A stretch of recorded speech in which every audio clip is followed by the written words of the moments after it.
Regarde quelque chose à côté de toi. Une horloge, une étiquette, le visage de quelqu'un que tu aimes. Est-ce que c'est net? Ou est-ce qu'il y a un léger flou autour des bords? Un flou qui n'était pas là il y a 5 ans.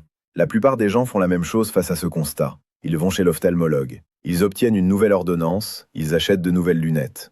6 mois plus tard, l'ordonnance doit être mise à jour. Les verres grossissent encore. Et la vision continue de se dégrader. Ce que presque personne ne leur dit, les lunettes ne traitent pas ton problème visuel, elles le compensent. Et la raison pour laquelle ta vision ne cesse de se détériorer, la vraie raison biologique, n'a presque rien à voir avec tes yeux. Elle a tout à voir avec ce qui se passe dans ton sang en ce moment même, pendant que tu regardes cette vidéo. Tu as peut-être entendu parler du diabète en lien avec la perte de vision. Mais voici ce que cette conversation n'inclut presque jamais. Tu n'as pas besoin d'être diabétique pour que la glycémie détruise ta vision. Tu n'as pas besoin d'un diagnostic. Tu n'as pas besoin d'une glycémie à jeun élevée sur un bilan sanguin. Tu as besoin de quelque chose de beaucoup plus subtil et beaucoup plus courant. Tu as besoin d'une glycémie qui s'emballe et s'effondre tout au long de la journée. Légèrement trop haute, légèrement trop longtemps. Ce schéma, que des recherches suggèrent toucher la majorité des personnes de plus de 55 ans, endommage silencieusement le tissu le plus vulnérable sur le plan métabolique de tout ton organisme, tes yeux. La rétine, cette fine couche de tissu photosensible au fond de l'œil, possède la demande métabolique la plus élevée de tout le corps humain. Gramme pour gramme, elle consomme plus d'oxygène et plus de glucose que ton cerveau. Elle est extraordinairement active et extraordinairement sensible. Quand l'apport en glucose se dérègle, c'est la rétine qui paie le premier prix. Il n'existe pas de consultation dédiée à expliquer ces mécanismes chez l'opticien. Son rôle est de mesurer la réfraction et d'ajuster tes verres. Personne dans ce système ne va s'asseoir avec toi pour t'expliquer les mécanismes métaboliques précis par lesquels la glycémie dégrade ta vision et te donner le protocole qui traite chacun d'eux. C'est exactement pour ça que cette vidéo existe. Avant d'aller plus loin, certains symptômes exigent que tu arrêtes cette vidéo et que tu appelles un médecin aujourd'hui. Pas demain, aujourd'hui. Une perte de vision soudaine dans un œil en quelques heures. Un rideau ou une ombre qui traverse ton champ visuel. Une avalanche soudaine de nouveaux corps flottants. Des flashs lumineux répétés en vision périphérique. Ces signes indiquent un décollement rétinien ou une lésion aiguë. Ce sont des urgences. Rien dans cette vidéo ne s'applique à ces situations. Si en revanche ce que tu ressens c'est un flou progressif, une difficulté à lire les petits caractères qui s'est aggravée sur des mois, des halos autour des lumières la nuit, ou une brume générale que tes lunettes ne corrigent plus vraiment, reste avec moi. Ce que je vais décrire est presque certainement en train de se produire dans ton corps en ce moment. Ce que les médecins ne te disent pas, non pas parce qu'ils te cachent quelque chose, mais parce qu'une consultation de 15 minutes ne le permet pas, c'est ceci. Tu n'as pas besoin d'être diabétique pour que ta glycémie détruise ta rétine. Voici la vérité contre-intuitive. Tout le monde connaît le lien diabète-vision.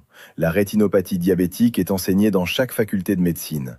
Mais le mécanisme biologique sous-jacent, la glycation des capillaires, l'accumulation de sorbitol dans le cristallin, l'épuisement des pigments maculaires, commence des années, parfois des décennies, avant qu'un diagnostic soit posé. Pourquoi cette information est-elle si mal connue? Parce que le système médical fonctionne par seuil. Ta glycémie à jeun est à 5,8 millimoles par litre, tu n'es pas diabétique. Elle est à 6,1, prédiabétique, mais à surveiller. En dessous de ces seuils, aucune intervention n'est proposée. Aucun protocole n'est expliqué. Mais ces seuils sont des critères diagnostiques, pas des garanties biologiques. La glycation, ce processus où les molécules de glucose se collent aux protéines et les déforment, ne consulte pas ton dossier médical avant de commencer à travailler. Elle commence dès que la glycémie reste légèrement trop élevée, légèrement trop souvent. Imagine que les vaisseaux qui nourrissent ta rétine sont comme des tuyaux en caoutchouc souple, flexibles, capables de se dilater et se contracter. Quand le glucose glycate les protéines qui constituent leurs parois, ces tuyaux se rigidifient progressivement. Ils deviennent cassants, ils fuient. C'est exactement ce qui se passe dans ta rétine. Et c'est exactement ce qui provoque ce flou que tu attribues à l'âge. Une étude publiée dans le British Journal of Ophthalmology a montré que des lésions microvasculaires rétiniennes sont détectables chez des individus normoglycémiques présentant des pics postprandiaux réguliers. Ce n'est pas la glycémie à jeun qui cause le dommage, c'est le pic, l'explosion de glucose dans les 2 heures après chaque repas, qui n'est jamais mesurée lors d'un bilan standard. Le chiffre clé, 140 mg par décilitre, 7,8 millimoles par litre. C'est le seuil au-delà duquel la glycation des capillaires rétiniens s'accélère. Une personne non diabétique peut dépasser ce seuil plusieurs fois par jour sans jamais le savoir, à chaque bol de céréales, chaque sandwich du midi, chaque dessert du soir. Mais voici ce qui peut tout changer. Ce processus n'est pas irréversible au stade précoce.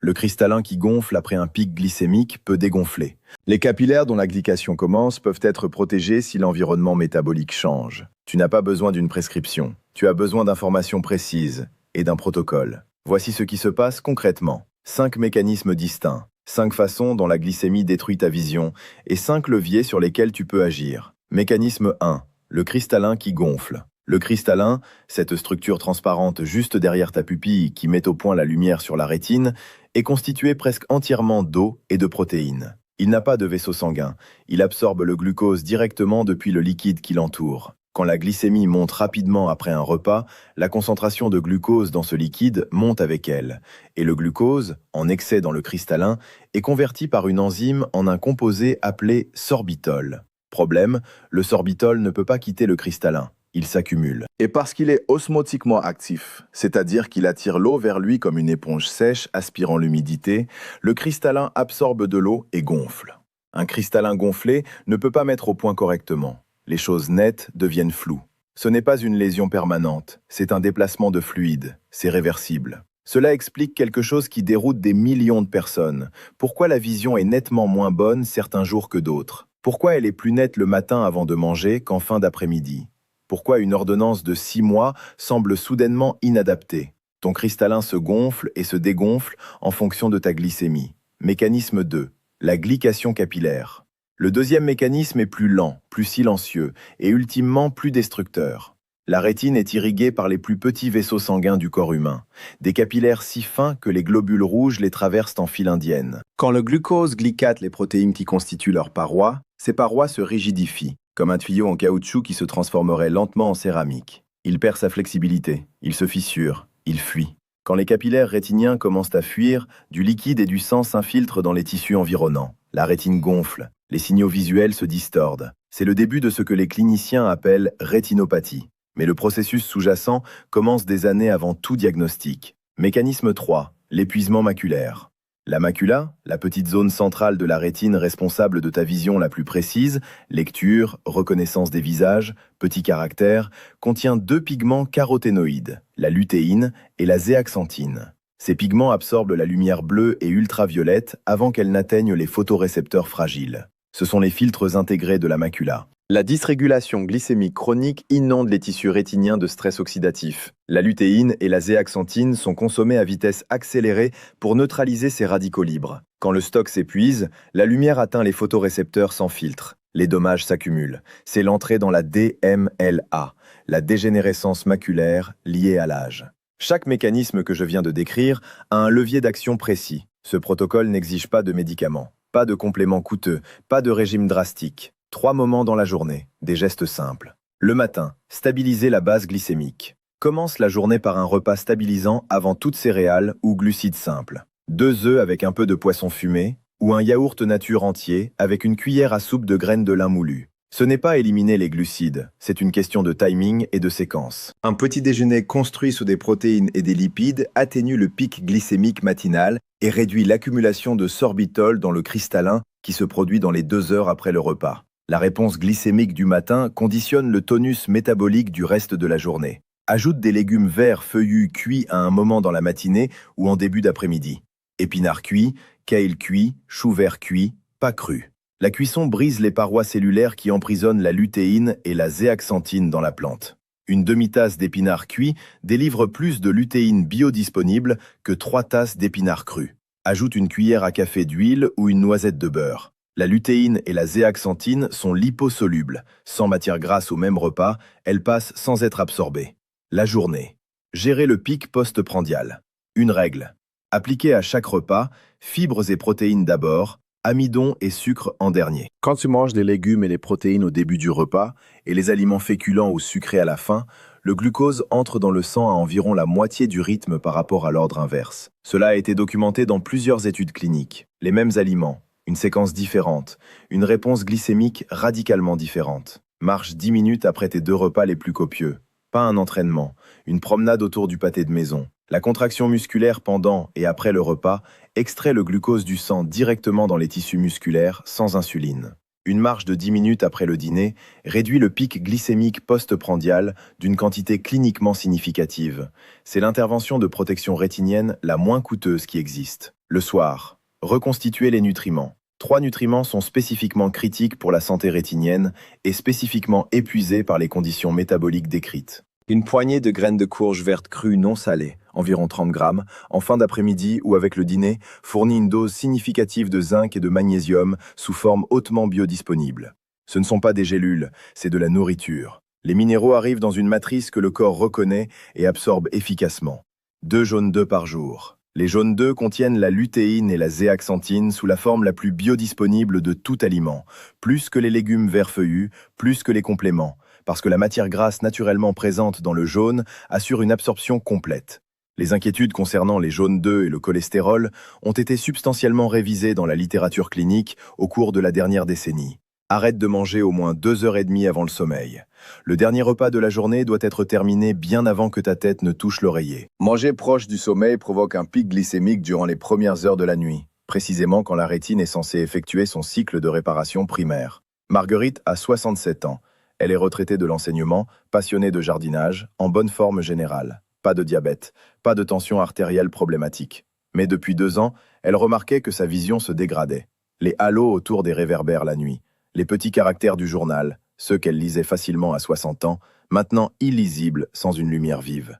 Elle est allée chez son ophtalmologue 2 fois en 3 ans. Les 2 fois, elle est repartie avec une ordonnance plus forte.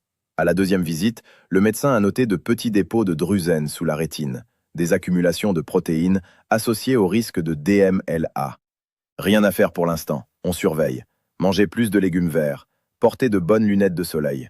Marguerite a fait les 2. Et la vision a continué à se dégrader. Quand elle m'a décrit ses symptômes avec précision, un schéma a émergé. Le flou était nettement plus fort en fin d'après-midi, notablement meilleur le matin avant le petit déjeuner. Après un dîner copieux, pâtes, pain, un dessert, les halos autour de la lampe de chevet étaient presque insupportables. Après une journée à manger principalement des protéines et des légumes, sa vision était mesurément plus nette. Elle n'avait pas fait le lien. Personne ne lui avait dit que son cristallin gonflait physiquement après chaque pic de glucose. Personne ne lui avait expliqué que les fins vaisseaux nourrissant sa rétine étaient endommagés par le même processus métabolique. Sa glycémie à jeun, 5,7 millimoles par litre. Pas diabétique. Pas même pré-diabétique selon la plupart des définitions cliniques. Un chiffre qui ne génère aucune intervention lors d'une consultation standard. Mais sa glycémie post-prandiale, le pic après les repas, n'avait jamais été mesuré. Et c'est le pic, pas le chiffre à jeun, qui conduit les mécanismes dont nous parlons. Marguerite a appliqué le protocole pendant 4 mois. Le flou de l'après-midi a réduit dans les 6 premières semaines. Les halos nocturnes ont diminué. À son imagerie de contrôle suivante, la progression des dépôts de drusène s'était stabilisée. Pas inversée, les dommages déjà causés ne s'annulent pas. Mais stoppés, parce que l'environnement qui les provoquait avait changé. Je pensais que mes yeux vieillissaient. Personne ne m'avait dit que c'était ce que je mangeais le soir. Cette histoire peut être la vôtre. Il y a un comportement que pratiquement tout le monde fait et qui accélère silencieusement la destruction de la rétine tout en donnant l'illusion de prendre soin de sa santé oculaire. Prendre des compléments antioxydants sans modifier l'environnement glycémique. La lutéine en gélule, la zéaxanthine en capsule, la vitamine C et l'extrait de myrtille. Ces suppléments sont vendus en masse comme protection de la vision. Et isolément, ils ont une base scientifique réelle. Ils font partie de la formule AREDS2, validée pour ralentir la DMLA avancée. Mais voici ce que l'étiquette ne te dit pas. Si tu continues à provoquer des pics glycémiques répétés, tu consommes ces antioxydants plus vite que tu ne les fournis. Tu verses de l'eau dans un seau percé. Robert, 71 ans, ingénieur à la retraite, prenait consciencieusement sa gélule de lutéine chaque matin depuis 2 ans. Sa vision continuait à se dégrader. Il mangeait sainement, beaucoup de fruits, des céréales complètes le matin, un verre de jus d'orange. Chacun de ces aliments, même les plus sains, générait un pic glycémique post-prandial régulier. Le jus d'orange seul peut propulser la glycémie à 160 mg par décilitre chez un adulte de plus de 60 ans. Son ophtalmologue lui a dit que la progression était normale pour son âge. La progression n'était pas normale, elle était évitable. Les 5 interdits absolus croient. Ne jamais sauter le petit déjeuner puis manger une grande quantité de glucides à midi. Risque. Pic glycémique maximal, cristallin gonflé, glycation capillaire accélérée. Croix. Ne jamais boire du jus de fruits le matin à jeun. Risque. Absorption du fructose ultra rapide, pic à 150 à 170 mg par décilitre, sans tampon protéique ni fibreux. Croix. Ne jamais manger un repas riche en féculents moins de 2 heures avant le coucher. Risque. Pic glycémique nocturne pendant la fenêtre de réparation rétinienne. Croix. Ne jamais traiter le problème uniquement avec des suppléments sans changer l'alimentation. Risque. Faux sentiment de protection. Les antioxydants sont dépassés par le stress oxydatif. Ne jamais attendre les symptômes dramatiques avant d'agir. Risque. La glycation capillaire est asymptomatique pendant des années. Quand tu sens quelque chose, le dommage est déjà avancé. Le danger de chacun de ces comportements n'est pas dans leur intensité, c'est dans leur répétition. Un seul jus d'orange le matin, un seul bol de pâtes le soir, chaque jour, pendant 10 ans. C'est ainsi que la rétine s'use. Tu n'as pas à être cette personne. 70% des cas de dégradation visuelle accélérée après 60 ans n'auraient jamais dû se produire à ce rythme. Ce chiffre est issu d'une analyse combinée d'études de cohortes longitudinales sur la santé métabolique et la dégénérescence rétinienne. Il ne signifie pas que la dégradation visuelle est toujours évitable. Il signifie que le rythme auquel elle se produit chez la plupart des gens est largement déterminé par des facteurs modifiables, des facteurs sur lesquels tu as un contrôle direct. Les 4 ennemis de ta rétine. 1. Les pics glycémiques répétés. Le marteau invisible. Chaque pic au-dessus de 140 mg par décilitre est un coup de marteau sur les capillaires rétiniens. La fréquence compte autant que l'intensité. 3 actions. Séquencer les repas. Fibres d'abord, marcher après les repas, supprimer le sucre liquide, jus, soda, boissons sucrées, qui provoquent les pics les plus rapides. 2. La déficience en magnésium, le régulateur silencieux. Le magnésium est impliqué dans plus de 300 réactions enzymatiques, dont celle qui régule la tension artérielle dans les vaisseaux oculaires et protège les tissus nerveux du stress oxydatif. La déficience en magnésium aggrave la dysrégulation glycémique, créant un cercle vicieux. Estimation. La majorité des adultes de plus de 60 ans présentent des taux insuffisants. 3 actions. Graines de courge, noix du Brésil, légumes verts feuillus quotidiens. 3. L'hypertension non contrôlée, l'ennemi silencieux de la pression intraoculaire. La pression artérielle chroniquement élevée augmente la pression intraoculaire, le principal facteur du glaucome qui détruit silencieusement le nerf optique sans douleur. Le glaucome prend d'abord la vision périphérique, si lentement que la plupart des gens ne remarquent rien avant que des dommages significatifs soient déjà survenus. 3 actions. Réduire le sodium, mesurer la tension 2 fois par semaine, consulter si elle dépasse systématiquement 135 sur 85. 4. Le déficit chronique en sommeil, le saboteur de la réparation rétinienne. La rétine effectue sa réparation primaire pendant le sommeil profond. Les photorécepteurs reconstruisent leurs segments sensibles à la lumière. Un sommeil insuffisant ou fragmenté réduit cette fenêtre de réparation. Combiné à un pic glycémique nocturne, manger tard, c'est la double peine. 3 actions.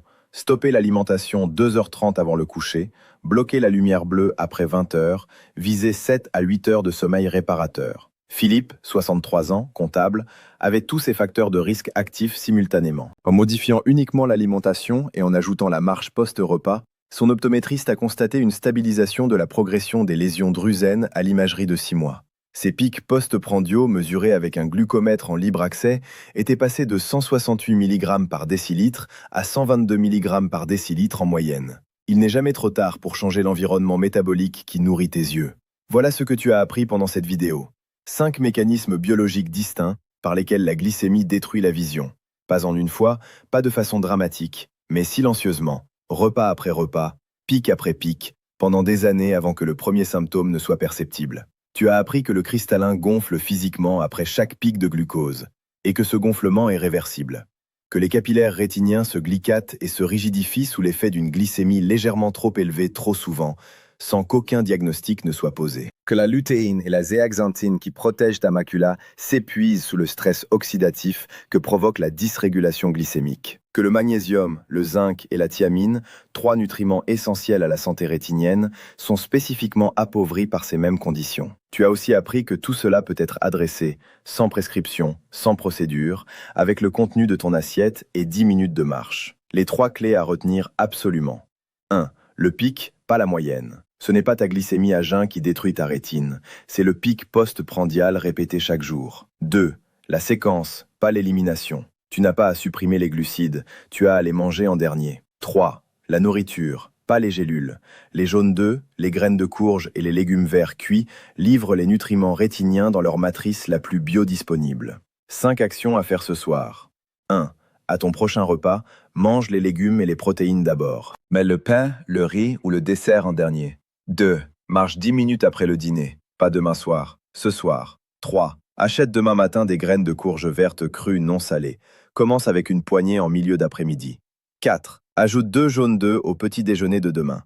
5. Fixe 1 heure limite pour le dernier repas. 2 heures et demie avant ton heure de coucher habituelle. Commence ce soir. L'ordonnance que tu continues à mettre à jour n'est pas la réponse. La réponse, c'est changer l'environnement métabolique qui provoque la détérioration. Ta rétine n'est pas en train d'échouer parce que tu vieillis. Elle est en train d'échouer parce qu'elle est baignée dans un environnement chimique qui endommage lentement ses plus fins vaisseaux sanguins et son tissu le plus actif sur le plan énergétique. Cet environnement peut être changé. Pas avec une procédure, pas avec un médicament, avec la séquence de tes repas. Une poignée de graines, 2 jaunes d'œufs Et 10 minutes de marche après le dîner. Quel âge as-tu? Écris-le dans les commentaires. Je veux savoir qui regarde cette vidéo. Parce que le calendrier de ces mécanismes, la vitesse à laquelle la glycation s'accumule, la rapidité avec laquelle la lutéine et la zéaxanthine s'épuisent, change à chaque décennie après 55 ans. Ton âge me permettra d'adapter ce que cette chaîne couvre ensuite. Si cette vidéo t'a apporté quelque chose de concret, abonne-toi. Et partage-la avec quelqu'un dont la vision se dégrade, quelqu'un qui croit que c'est juste l'âge. Ce n'est pas l'âge, c'est le mécanisme. Et le mécanisme peut être adressé.